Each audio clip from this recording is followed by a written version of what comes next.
Wow. I wonder, I couldn't see if the corner stopped the fight. I think it was the corner. I don't think that Berchelt quit. But I do want to see if we can get a replay of that corner interaction. Let's talk. It's here in the morning. Fell asleep. But we're back to cover. Just finished watching Miguel Berchelt lose via 6-round corner stoppage to Jermall Nakathila. He fought Shakur Stevenson about a year or so ago. How long ago was that? Let me look at it. And by the way, he looked huge in there. 23-2 with 19 KOs. Now remember, both of these guys were at 130 pounds, but now fighting at 135 pounds. The Stevenson fight was last June, so barely a year ago. And he came back and fought in October, got a win. And now here he is stopping Miguel Berchelt. So the question is, does Oscar Valdez have the soul of Miguel Berchelt? Because he was fighting for his career. He knew that this was it. He had to try to make something happen or this could. Because he looked like, like shot in there, like the explosiveness, was gone. The heart, the passion was gone. It seemed like that knockout really took a piece out of him. Now, I'm not one to tell fighters to retire, off of taking 1, 2, 3 losses. However, Miguel Berchelt has now been stopped 3 times, one earlier in his career, but now 2 back-to-back fights. So what do? Do you go back down to 130? He's 30 years old. He's got a lot of, miles on that 30-year-old body, though. 38-3 with 34 KOs. Was it all smoke and mirrors after Francisco Vargas, the first fight? He had a hell of a run of exciting fights.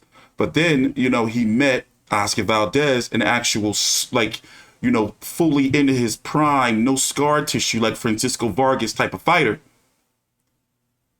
And Valdez, and then look, he gets knocked out. So by the way, his mouthpiece got knocked out.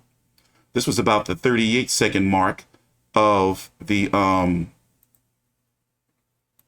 6th round. It's about to come out now. Well, I don't want Top Rank to get triggered. Let's just get the shot. Here it is. Boom. And then look, he's looking like, yo, what the fuck? Hey, ref, look, my mouthpiece is right there. Look. Oh, wait, let me listen to the corner. Hold him, rewind it back. And he jabbed and he fired the right hand. Great job from Nakathila. Fight's over. Fight's over. One more. Advice of the doctor is stopping the fight. Advice of the doctor is said. It's amazing how one single night and he's still on that stool. The course of a fighter's life. Look, but he looked like he'd been in so many wars for a 30-year-old, right? Now this tonight. He looked rough. We're gonna have plenty to tell you about, plenty to talk about after this short break. Don't go anywhere. Looking like he aged like Ricardo Mayorga. Hold on, let's mute that. They on commercial break, even though I could fast forward it. Anyway, listen, this makes Shakur Stevenson win look so much better against Jermall Nakathila. Remember, a lot of people calling Shakur Stevenson boring because he decided to box him and not like really engage, but he completely shut him out 120, 107, like complete like shut out, and knocked him down in round number 4. I covered that fight, by the way. You can watch it on the channel. Looking at the 135-pound division, though, it's pretty deep, but the problem is a lot of these guys may be heading to 140 sooner than later. For example, Teofimo's already at 140. He did an interview just after this fight on the State of Boxing podcast, State of Boxing show on Top Rank on ESPN Plus, and he's looking pretty delusional as ever. Gustavo Lemos stopped Lee Selby. I believe it was in round number 4. I'm going to be doing that video next if I can find the actual footage of the fight, because you had this card, you had Tzsyu, Gausha, and the Gustavo Lee Selby fight going on at the same time. Lomachenko's off at war. Michelle Rivera lost won last night against Joseph Adorno in a lacklusterous type of performance. Zaire Abdulayev had beat Jorge Linares about 3 weeks to a month or so back in somewhat of an upset performance. You got Isaac Cruz, who's going to be taking on Yurkis Gamboa on the undercard of Errol Spence versus Yordenis Ugas, April the 16th. Devin Haney, George Kambosos are closing in on the deal to fight June the 5th. But me and Big J, we're going to do an individual video about that because there's a whole lot going on there. And that fight's going to be taking place on ESPN. Ryan Garcia's returning. I forgot the exact date that he's returning against this. Where's he at? Tagu. I thought he was ranked by the WBO. I don't see him anymore in the rankings. Well, anyway, he's coming back. 135 is deep. And for a guy like Nakathila, I'm sure that Top Rank is going to try to find some fights for him. And I'm looking at that rankings now at 135 to see, you know, maybe him versus Richard Coleman. You know, maybe. Shakur Stevenson, if you don't know, at 130 is going to be taking on Oscar Valdez. That is April the 30th. Shakur Stevenson has been talking about already moving up the weight to 135, but I'm guessing the winner of him and Valdez are going to try to unify the division because it can be unified with Roger Gutierrez and Hector Garcia going to have to fight to be the WBA champion, from my understanding, right? Roger Gutierrez is a Golden Boy fighter. Hector Garcia, who beat Chris Colbert, I'm guessing that PBC is going to has an option on him or probably sign him up quick. Kenichi Ogawa, I don't know what's going on with him, but Japanese fighters have a good history with working with Top Rank. So that's a belt that can be unified. And he hasn't fought since November. That's going to be interesting to look out for. But yeah, man, Berchelt he looks done. Chicken looks cooked. I'm not calling him a chicken. Here, let's go over to the state of boxing Lopez, the former and listen to the post-fight interview. So head over to Damn, he's still in that corner. For the remainder of our broadcast with all the I guess that's probably despair. And interviews. Let's make it official. Here's Mark Chinook.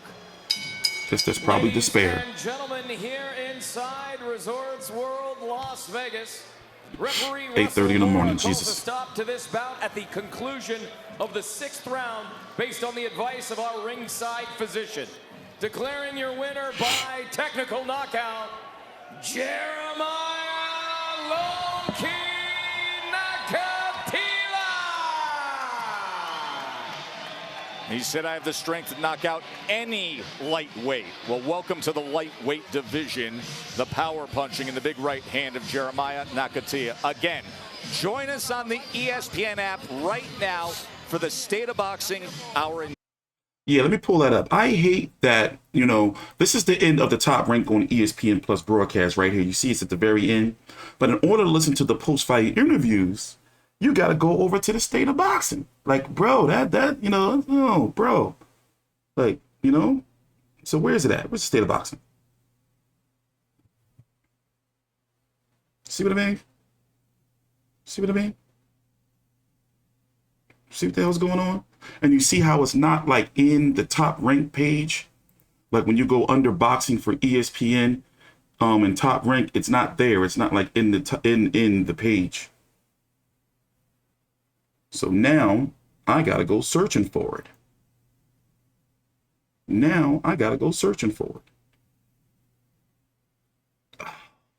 I'm doing this real time to prove a point. Don't get me wrong, ESPN Plus has gotten so much better with their online interface over the last since their launch. But this can be a little bit frustrating. It's like, okay, so I gotta type the motherfucker in, huh? I'm gonna type the motherfucker in. Like it's clunky. It's clunky. State of Boxing post show. Here we are. See?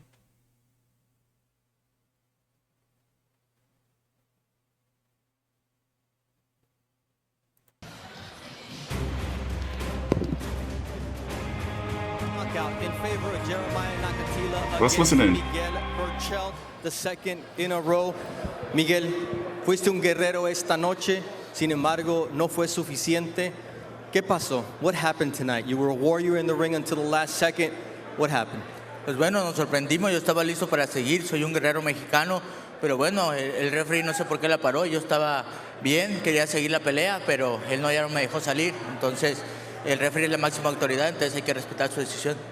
I'm a little bit surprised. I really thought that I was in a condition to continue, but the referee decided to stop the fight. He's the ultimate authority. I have to respect that, but I wanted to continue. De cierta forma, desde el primer round se notó un poco que estabas tocado. ¿Tú te sentiste al 100% o sentiste las secuelas de lo que pasó con Oscar Valdez? Did you feel the sequels of that knockout against Oscar Valdez?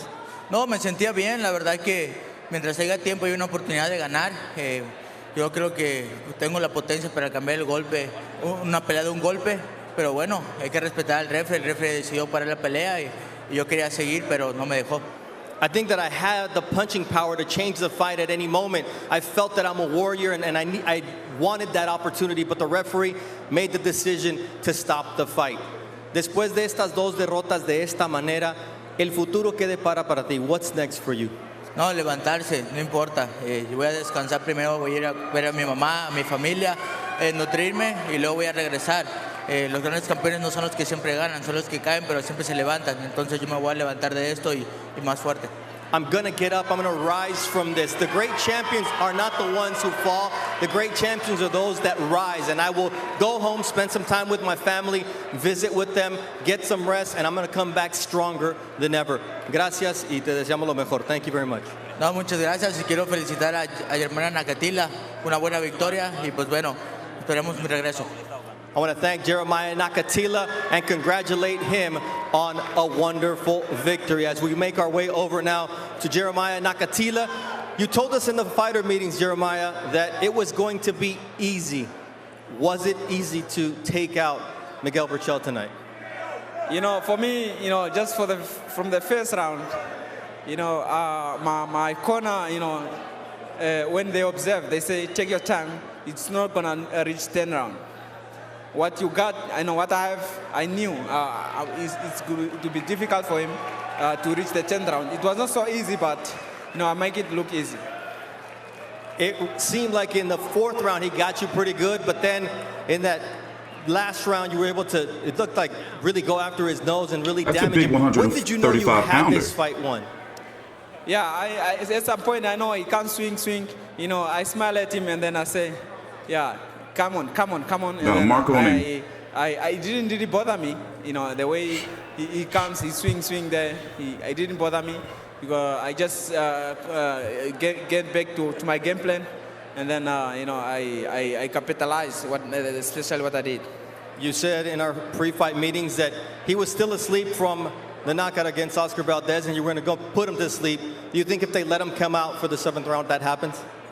Ooh. Yeah, no, I already I told him, you know, luckily he gave up, you know, himself. I was going to hit him bad or put him to sleep in a bad way. Luckily, he see it coming, and then he decided he's not going to come back. What kind of message did you send to the other lightweights now? Are you going to stay at 35, or are you going to go back down to 130? Yeah, no, this is just a message to the lightweight division. You know, they should not forget to mention my name when it comes to the lightweight, and I'm coming for all these boys at the lightweight division. But for sure, me, if there's a good fight for me at the junior light, I can still do the junior light and a lightweight. You know, I feel much stronger. Thank you very much. A big win for his country of Namibia. He put all you niggas on. It really he put was all you a big guys win on for notice. Jeremiah Nakathila. And by the way, in terms that we made so much of Berchelt, you've been put on notice. 5 pounds. It was also 135. Nakathila at 100. That's it. Nakathila's here. Don't duck you. So yeah, he's saying he can fight at both divisions, 135 and 130. And 130, he is ranked. Isn't he ranked at 130 somewhere? Oh, that's 126. Number 11 by the WBO at 130. That looks like to be his only. He can't be ranked by the WBO at 135 because you can be in either one or the other. So he's ranked at 130. And he is not ranked at 135 at all. Interesting. Well, he's going to be ranked next month. Shout out to Miguel Berchelt. You know, great career if he is done. You know, he was the boogeyman for a while until Oscar Valdez put his dick in the dirt. Jeremiah Nakathila, definitely we see why Shakur Stevenson fought him the way he fought him, because he does have some power. And it's going to be interesting to see what he does next. I'm getting up out of here. I'm T Street Controversy with Fight View 360. Take your time out, like the video, subscribe.